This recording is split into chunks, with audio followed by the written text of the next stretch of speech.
forest. It's a living body. Under every leaf hides a secret. Every tree is a witness to a story that has never been written in any book.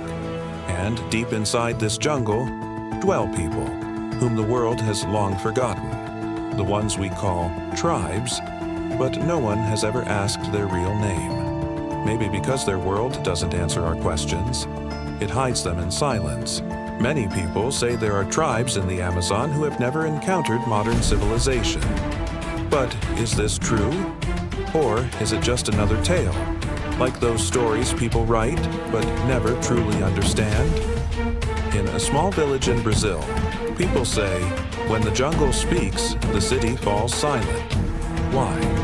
Because only those who feel the jungle can hear it, and the jungle doesn't open itself to everyone. There was a time when explorers, Spaniards, Portuguese, and the British tried to penetrate the heart of the Amazon. But many never returned.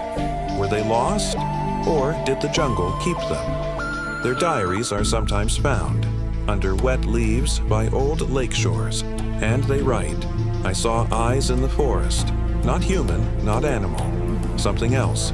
One theory suggests that deep inside the Amazon was a lost civilization, not El Dorado, but something else.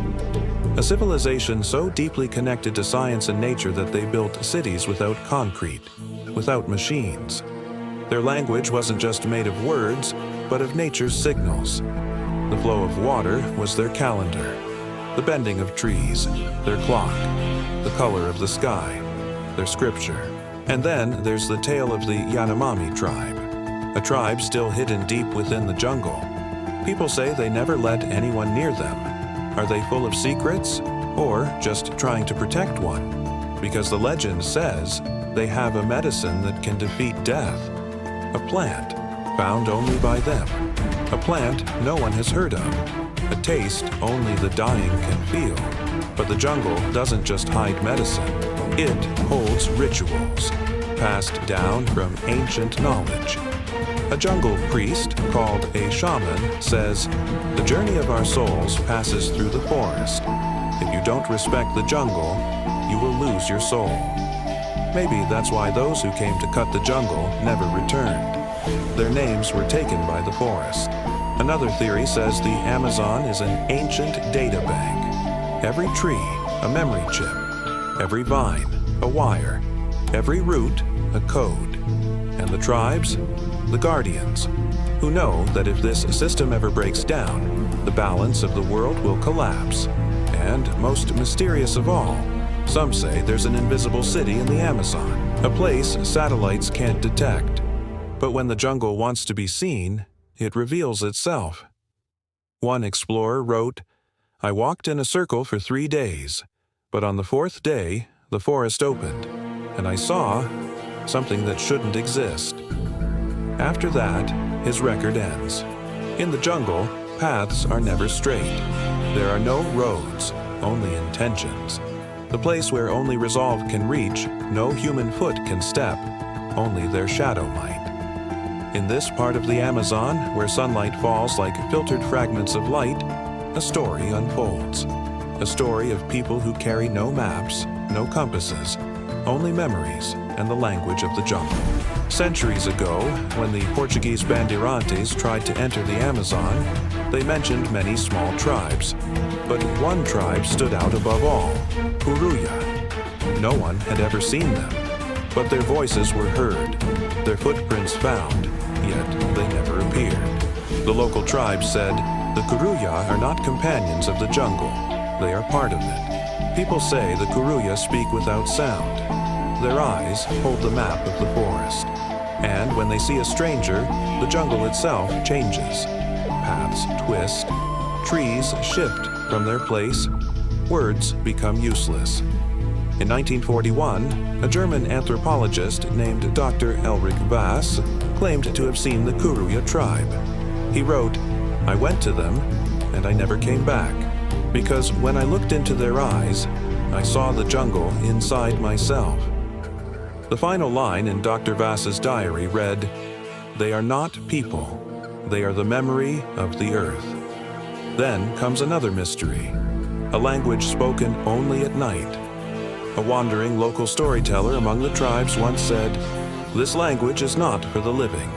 Only those who have lost something within themselves can understand it. The language is called Natka. Every syllable is a vibration that reaches deep into the roots of the jungle. When spoken, sometimes leaves tremble, without wind. Perhaps that's why, in some places in the jungle, stones move for no reason, or sometimes water flows in reverse." Several modern linguists tried to decode Natka. An American researcher, Linda Fern, once recorded this language among a tribal group deep in the jungle. When she played the recording back, her equipment crashed. In her report, she wrote, "This language isn't just sound. It's something more, something organic, something the machines can't read." In some ancient jungle carvings, images of the Kuruya people are found. One figure shows a man with 3 trees growing from his head and feet sunk deep into the earth, as if he had become part of the land itself. Was this just imagination? Or were there truly people who transcended their physical form? And then comes another secret: the jungle's mirror. It is a lake in the very heart of the Amazon, whose water never ripples. Local tribes say this lake reveals the truth of anyone who goes against the jungle. The area around it is completely dead. No fish, no birds, not even a sound. One anthropologist wrote, "I went near that lake. I wanted to see my reflection, but where my face should have been, there was another person. They said the lake shows you what the jungle wants to hide from you. That's why it is also called the living book. A book in which the truth of every person is written, not in words, but in images. A dense part of the jungle where even the wind whispers and sunlight only visits for a few days. When you step into the heart of the Amazon, the first thing that touches your breath is the breath of the jungle itself. Yes, in this forest, even the air feels like a living being.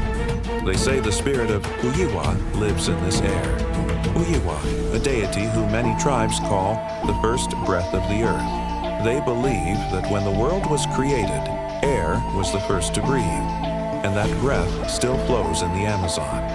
A local legend says, if an outsider inhales the deep jungle air without the sacred chant, that breath plants something ancient inside them, something they've never seen, not even in their own memories.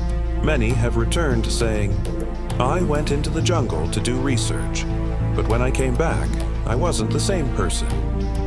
In 1958, a Brazilian historian named Renato Alves reached deep into the forest to a place called the Breath Circle. It was a clearing where the trees formed a perfect circle, an open space in the middle. The air there was unnaturally heavy, as if something was always hiding there. Renato wrote, "I breathed once, and in that one breath I saw my past lives, and one of them died screaming in this very forest." After that, Renato was never seen in public again. At his home, they found his diary containing only one sentence: "The breath is alive. It remembers more than we do." That was the place from where stories of the spirit walls began to emerge. Spirit walls, the walls of the jungle that watch. Deep in the Amazon, large stone formations have been found. They appear neither natural nor made by any known tribe. There are no carvings, no symbols, only a faint handprint but reversed, as if someone pressed it from the inside. Archaeologists say the stones seem volcanic, but there is no active volcano anywhere near the area. Some believe these spirit walls are places where the jungle has sealed away memories. A researcher named Rafael Noronha placed his hand on one such wall in 1972. After that, he began writing in a strange script, one not recognized by any known language. When asked about it, he simply said, "I didn't write it. The wall did." Then began a series of bizarre events. People who touched the walls began to have dreams. No, nightmares. A documentary crew recorded a local guide who kept repeating the same sentence in his sleep. "You are not allowed to remember." The trees around the spirit walls were strange too. Some had leaves that shimmered like copper, and others had fine markings on their bark, as if someone had written on them with fingers. Missing explorers. Did the jungle hide them? Many people have vanished forever in the Amazon. The most famous name is Percy Fawcett, who went searching for the legendary City of Z in 1925. He drew sketches of stone gates, structures that looked like doorways, but behind them was nothing. In one corner of his map, he had written, "The gate doesn't open with hands, it opens with memory."